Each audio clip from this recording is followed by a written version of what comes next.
Assalamualaikum warahmatullahi wabarakatuh. Waalaikumsalam warahmatullahi wabarakatuh. Innal hamdalillah nahmaduhu wa nasta'inuhu wa nastaghfiruh wa na'udzu billahi min syururi anfusina wa sayyiati a'malina. May yahdihillahu fala mudilla lahu wa may yudlil fala hadiya lahu. Asyhadu an la ilaha illallah wahdahu la syarika lahu wa asyhadu anna Muhammadan abduhu wa rasuluhu la nabiyya ba'dah. Allahumma salli wa sallim wa barik ala sayyidina wa habibina maulana Muhammadin wa ala alihi wa sahbihi wa man tabi'ahum bi ihsanin ila yaumiddin. Ayuhan ulama ul afadil rahimakumullah, alhamdulillah, pada pagi hari ini kita membahas satu perkara yang sangat penting, yakni menjadikan Ramadan sebagai momentum perubahan dari sekularisme kapitalisme kepada Islam. Sebelum mungkin masuk ke sana, saya ingin sedikit barangkali kupas tentang sekularisme ini dan mengapa harus kita tinggalkan dan mengapa kita harus kepada Islam. Sekularisme adalah satu paham, bahkan bisa dikatakan sebagai ideologi yang merupakan paham yang memisahkan fasluddini, ya, fasluddini anid daulah, fasluddini anil hayah, memisahkan agama dari kehidupan. Singkat kata, sekularisme itu adalah paham yang mengakui keberadaan agama. Agama boleh hidup, boleh ada, tetapi agama tidak boleh masuk dalam pengaturan kehidupan, bahkan dalam soal negara. Jadi agama dalam kapitalisme, dalam sekularisme itu dipersepsikan hanyalah mengatur hubungan manusia dengan Tuhannya, dalam beribadah, dalam soal akidah, dalam soal paling banter adalah soal pengaturan keluarga. Atau kalau mau diambil untuk pengaturan sosial, itu hanyalah dalam aspek nilai-nilainya saja. Tetapi agama menurut sekularisme ini tidak boleh campur terlalu jauh mengatur dalam urusan politik, pendidikan, ekonomi, pidana, dan seterusnya. Bahkan sekularisme itu menganggap bahwa kalau agama masuk untuk mengatur itu semua, maka itu adalah sumber bencana. Ya, jadi kenapa mereka mengatakan kalau itu seperti itu, Islam juga begitu, Kristen begitu, Hindu begitu, bertarung. Maka supaya adil, kata mereka, semua agama dipinggirkan, tidak boleh ikut cawe-cawe dalam mengurusi itu semua. Nah, akhirnya apa? Faham sekularisme ini, agama hanya boleh ada tapi tidak boleh mengatur itu semua. Kalau kita lihat di negeri ini, sekalipun tidak ada mungkin dokumen resmi, baik undang-undang dasar, undang-undang peraturan pemerintah, misalnya mengatakan bahwa negara ini mengatur sekularisme, itu enggak ada. Kemungkinan besar tidak ada kalimat seperti itu. Tetapi itulah yang sebenarnya dipraktekkan di negeri ini dan negeri-negeri muslim lainnya. Di negeri ini dan negeri muslim yang lainnya itu Islam hanya dipahami sebagai sebuah agama yang mengatur hubungan antar manusia dengan Tuhannya. Paling banter adalah soal keluarga. Oleh karena itu jangan heran kalau ada sebuah kantor namanya kantor urusan agama adalah urusan pernikahan, urusan talak cerai rujuk. Ya, tidak ada misalnya, kalaupun juga ada disebut peradilan agama yang soal seperti itu, paling waris yang itu turunan dari hukum keluarga, wakaf itu. Tidak ada misalnya kasus katakanlah misalnya penistaan agama dimasukkan dalam peradilan agama, karena itu menurut undang-undang negeri ini tidak masuk dalam ranah agama. Demikian juga misalnya dalam perkara-perkara politik, ya, perkara ekonomi, itu semua tidak masuk dalam peradilan agama, karena agamanya dikurung dalam aspek itu. Itu faktualnya, ya. Nah, sekarang pertanyaannya adalah apakah seperti itu, praktek seperti itu dibenarkan oleh Islam? Nah, ini yang justru menjadi topik kita sebagai kaum muslimin. Sebagian kaum muslimin mereka menerima dengan konsep sekularisme seperti ini karena menurut mereka bahwa sudahlah, Islam tidak perlu meminta lebih jauh dari apa yang ada sekarang, karena toh kita sholat dibiarkan, zakat difasilitasi, haji juga difasilitasi walaupun harus membayar, ya. Tetapi kalau kita lihat itu semua sudah diberikan. Kita tidak dilarang sholat, tidak dilarang bangun masjid dan semacamnya, gitu. Oleh karena itu tidak boleh kita meminta lebih dari itu. Nah, Itu mereka terima. Bahkan ada sebagian yang mereka bukan hanya menerima, tapi menentang kalau ada umat Islam yang meminta agar lebih jauh Islam bukan diperlakukan seperti agama, tapi sebagai sistem kehidupan. Dengan bahasa-bahasa misalnya yang menginginkan seperti itu adalah radikal atau apa dan semacamnya. Para ulama yang menurut Allah SWT, saya yakin seyakin-yakinnya bahwa para ulama yang hadir pada majelis ini tidak punya pandangan seperti itu. Bahwa Islam adalah merupakan nidhamul hayah, adalah sistem kehidupan. Kenapa? Karena Islam itu bukan hanya mengatur dalam soal akidah, mengatur dalam soal ibadah atau dalam kehidupan rumah tangga tadi. Ya, kalau dalam bahasa sekarang disebut ahwalus saksiyah, ya, sifatnya personalitas, ya. Bukan seperti itu, karena nyatanya dalam Islam itu mengatur seluruh aspek kehidupan. Kalau di bulan Ramadan ini kita selalu didengarkan satu ayat dalam firman Allah SWT, kutiba alaikumusiyam, maka sebenarnya dalam Al-Quran bukan hanya ada kutiba alaikumusiyam, ya, ada kutiba yang lain, ya. Ada kutiba alaikumul qisasu fil qatla, ya. Al-Farra sebagaimana dikutip oleh Dr. Muhammad Ali As-Sabuni dalam tafsirnya Rawaiul Bayan fi Tafsiri Ayatil Ahkam, beliau mengatakan, Al-Farra mengatakan semua yang digunakan kata kutiba alaikum maknanya adalah furidu alaikum. Ketika disebutkan kutiba alaikumusiyam maknanya furidu alaikumusiyam. Demikian juga ketika disebutkan kutiba alaikumul qisas, ya, maka maknanya adalah furido alaikumul qisas, diwajibkan, difardukan atas kamu qisas, ya. Pertanyaannya adalah mengapa kutiba alaikumusiyam terima 100%, tak ada yang menolaknya, tidak ada yang menentangnya. Coba misalnya andai kata, misalnya pemerintah di negeri ini mengumumkan, saudara-saudara sejak sekarang puasa tidak lagi wajib, bahkan siapa yang berpuasa tangkap hukum. Apa yang terjadi? Saya yakin akan dilawan. Kenapa?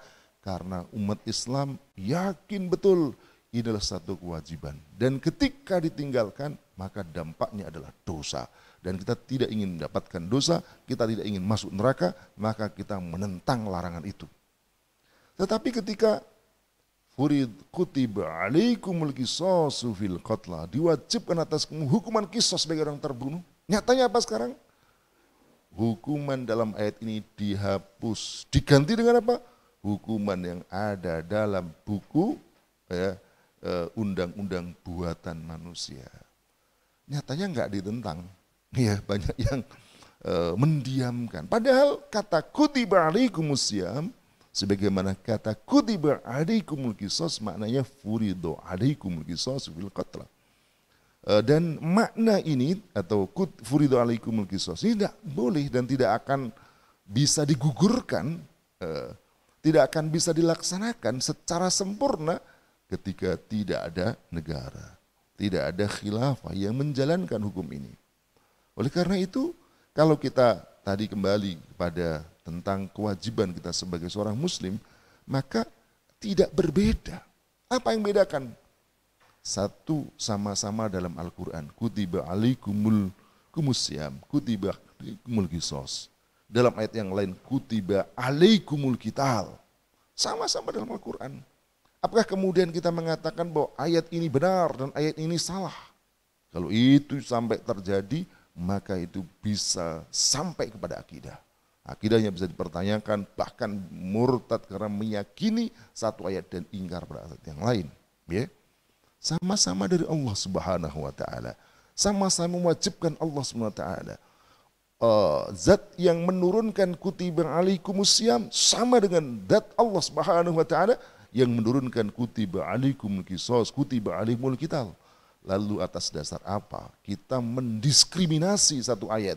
Kita yakini satu ayat, kita laksanakan satu ayat, tapi kita ayat-ayat yang lain kita abaikan. Oleh karena itu Ramadan yang disebutkan syahru Ramadan alladzi unzila fihi al-Qur'an hudal linnasi wa bayyinatin minal huda wal furqan, Ketika kita dibacakan ayat ini mestinya kita ingat bahwa Al-Quran yang dulu Allah SWT itu hudan, petunjuk. Mana yang benar, mana yang salah dalam Al-Quran, maka itulah yang benar. Kita tidak boleh berpotensi untuk menolaknya sama sekali. Sudah ada orang menurut Allah SWT. Saya ingin sedikit masuk dalam bagaimana bermasalahnya paham sekularisme ini. Gini, coba kalau kita pikir ya. Ketika Allah SWT perintahkan puasa, yes, ya, siap. Allah SWT perintahkan salat, naam. Allah SWT perintahkan haji, yes, tidak ditolak sama sekali. Tapi begitu diperintahkan ayat tadi tentang pidana, no, tidak, la. Ya, itu. Perintah tentang Allahu bai'a wa harrama riba, tentang riba, jangan, tidak, enggak mau. Dalam ayat tentang ekonomi, syariat tentang pendidikan dan sebagainya ditolak. Nah, ini kan kalau mau kita telusur sedikit begini. Seolah-olah Allah SWT itu ahli dalam soal ibadah.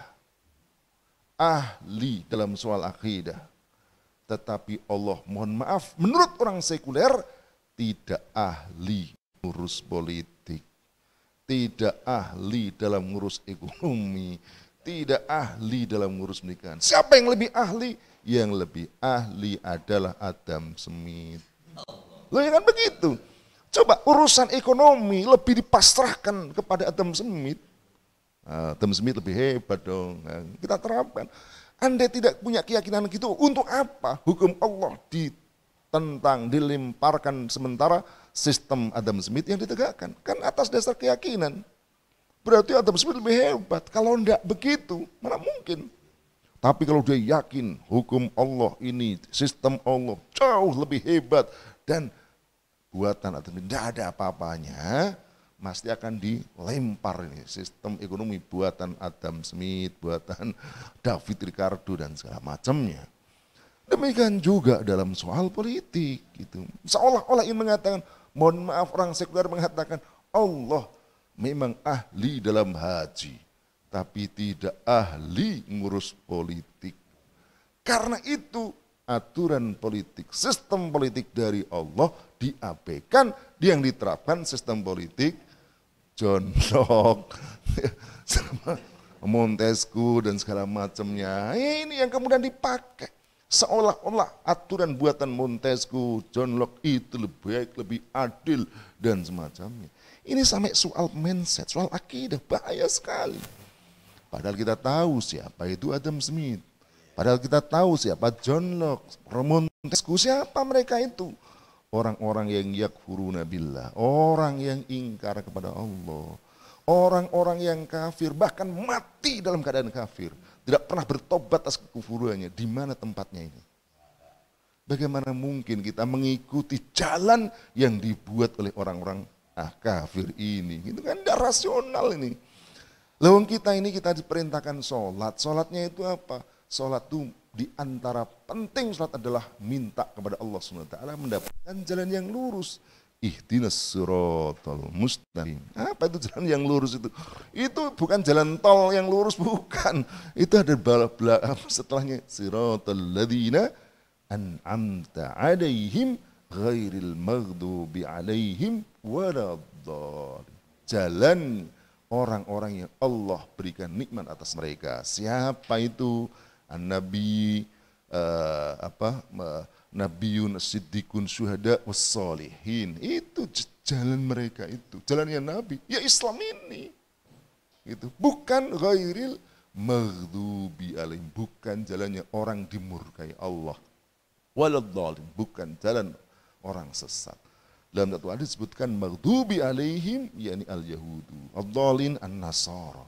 Nah ini yang kamu ikuti orang jalan mereka. Nah kalau kita ikut jalan Allah, jalan Rasulullah, jelas ujungnya kemana? Surga. Lah kalau ikut jalannya orang kafir, maghdubi alaihim waladdallin, ujungnya mana? Lah yo ikut mereka. Lah kalau kita itu orang kafir, wajar mengikuti sesama orang kafir itu biasa. Loh kita itu orang yang yakin pada Quran, kok lo yang ngikuti mereka itu gimana gitu. Bah, mengikuti ya ikutilah Rasulullah, ikutilah apa yang diperintah Allah SWT, apa yang dicontohkan Nabi dalam soal politik, dalam soal ekonomi, pengaturan negara dan seterusnya. Sehingga sebenarnya Ramadan sekali lagi itu mengingatkan kepada kita harusnya kita taat kepada Allah SWT dalam semua perkara persis seperti sholatnya, taatnya kita dalam puasa. Nah, kalau puasa itu coba, Masya Allah luar biasa loh kita taatnya kepada Allah. Ya, hatta yatabkulu wasrabu hatta yatabayyana khaytul abyadu minal khaytil aswadi minal fajar. Makan, minumlah sampai kapan? Sampai terbitnya fajar. Kita boleh makan, begitu terbit fajar, nggak boleh minum. Kita juga nggak berani minum, nggak berani makan, sedikit aja nggak boleh. Taat kita hanya sedikit, tetap nggak mau. Gitu. Minum, jadi sampai batasnya fajar, udah berhenti.